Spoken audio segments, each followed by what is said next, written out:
Olá, alunos. Espero que continue tudo bem com vocês. Vamos hoje dar início às nossas videoaulas da última apostila do ano de 2020, a apostila 4. E a unidade temática que vamos começar a estudar hoje é a unidade temática 13. Mas eu recomendo, principalmente para quem não tem a apostila, que copie no caderno o conteúdo desses slides que são passados para vocês através da videoaula, para que na hora que for fazer algum trabalho, alguma avaliação, vocês tenham a matéria para poder consultar, ok? Então vamos lá. Colégio Ari Quintela, sexto ano, professora Maria de Fátima, unidade temática 13, feudalismo. Sistema feudal. A iluminura, essa imagem que vocês estão vendo aí, era um desenho realizado em livros escritos à mão, chamavam-se códices, e que tinha a função de iluminar, esclarecer o conteúdo dos textos. Bom, agora eu vou dar uma definição do título da nossa unidade, ou seja, o que é feudalismo. É um sistema político, econômico e social que predominou na Europa Ocidental entre os séculos X e XIV. O feudalismo tinha como características a produção agrícola e artesanal, o predomínio da vida rural sobre a urbana e uma significativa diminuição das atividades comerciais. A palavra feudo vem do latim feudum, que designa algo como um domínio.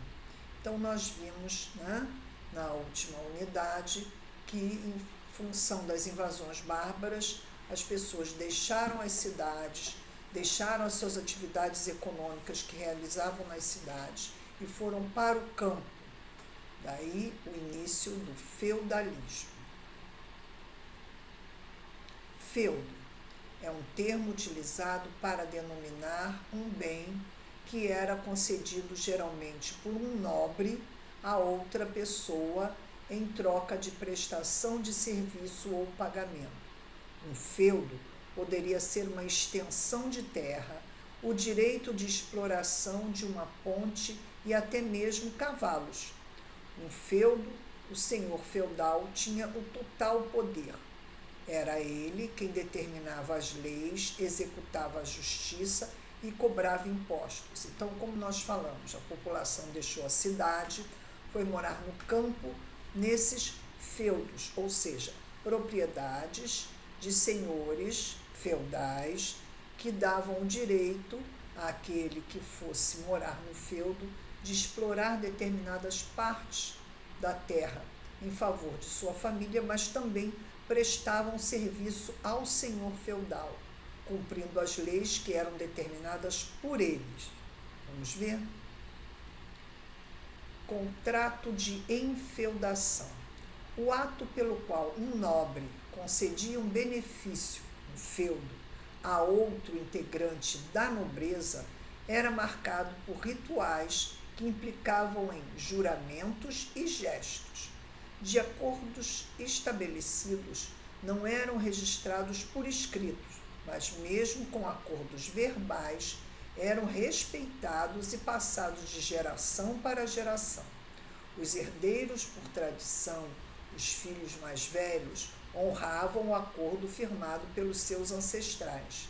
As cerimônias eram divididas em 3 partes: a homenagem, a fidelidade e a investidura. Aquele que concedia o benefício era designado sucerano, e aquele que recebia a concessão era o vassalo. Então, nós vemos nessa iluminura, ou seja, nesse desenho, naquela pintura, como nós falamos lá na primeira que apareceu para vocês, ela retrata uma das homenagens, uma das partes desse contrato de enfeudação, uma das cerimônias que eram realizadas entre o sucerano, aquele que cedia a terra, e o vassalo, aquele que recebia, Nós podemos ver aí as pessoas, sempre religiosos envolvidos, aquele que segura a mão, normalmente tem uma chave para representar o feudo que ele está recebendo. A sociedade feudal estava dividida em 3 grupos ou camadas sociais, chamadas de ordem ou estamentos. Não eram classes sociais, eram ordens ou estamentos. Faziam parte do estamento mais elevado, ou primeiro, os clérigos, ou seja, os religiosos, o papa, os bispos, os sacerdotes, que compõem a ordem dos oratores, aqueles que oravam, com a função de cuidar do mundo espiritual por meio das orações. O segundo estamento, o segundo grupo dentro da sociedade feudal, era formado por integrantes da nobreza, eram chamados belatores, com a função de proteger a sociedade por meio das guerras. Então, eram aqueles que iam para a guerra, os nobres que iam lutar para proteger o seu feudo. E, por fim, o terceiro estamento era composto por laboratores, os camponeses, artesãos, que compunham a maior parte da população feudal, formavam um grupo mais numeroso, que era a base da sociedade. Então, aqueles que trabalhavam, a palavra labor, trabalho, aqueles que trabalhavam nos feudos eram chamados servos ou vilões. Nós vamos ver as designações a seguir. Em uma sociedade estamental, é muito difícil que uma pessoa consiga mudar de uma camada social para outra, ou seja, quem nascia servo, por mais que trabalhasse, jamais chegaria a ser um nobre e muito menos um religioso. Então não havia mobilidade, não havia possibilidade de mudança de um estamento para o outro. Então esta iluminura, mais uma vez, ela ilustra, ela define, ela quer mostrar para vocês que a letra de um manuscrito do fim do século XIII, e nela notamos a representação como a igreja entendia a formação social da época. À esquerda, o monge, esse com uma roupa azul e com uma parte marrom, que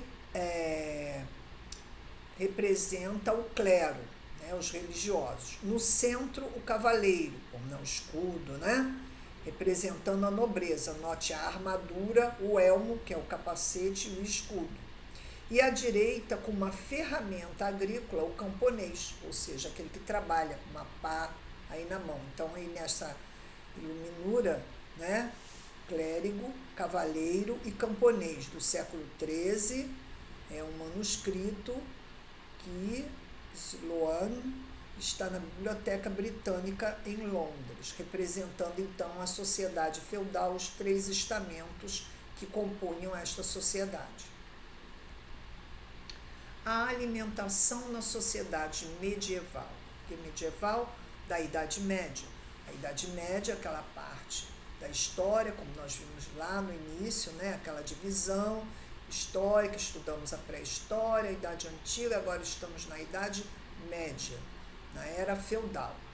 Então, a sociedade medieval tinha uma cultura muito peculiar, uma alimentação diferenciada das sociedades anteriores. Então, vamos falar da cultura alimentar desse período. Ela refletia a crença cristã, que a Igreja Católica era a instituição mais importante desse período, e por isso o pão e o vinho eram considerados sagrados e eram bastante consumidos. E por essa razão o cultivo do trigo, que é a matéria-prima do pão, e as uvas, que é do vinho, eram muito valorizados. Nos terrenos menos propícios para a produção de trigo eram produzidas a cevada, aveia, centeio, que também era usado na produção de pão.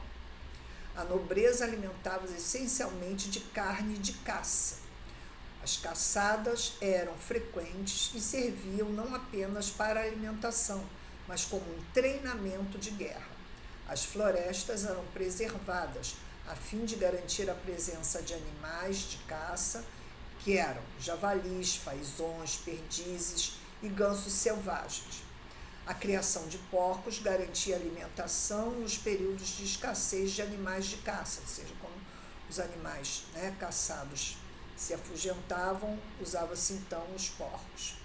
Apesar de uma cultura alimentar carnívora, a Igreja estabelecia restrições à alimentação de produtos de origem animal nas quartas e sextas-feiras e também na quaresma, ou seja, na Semana Santa.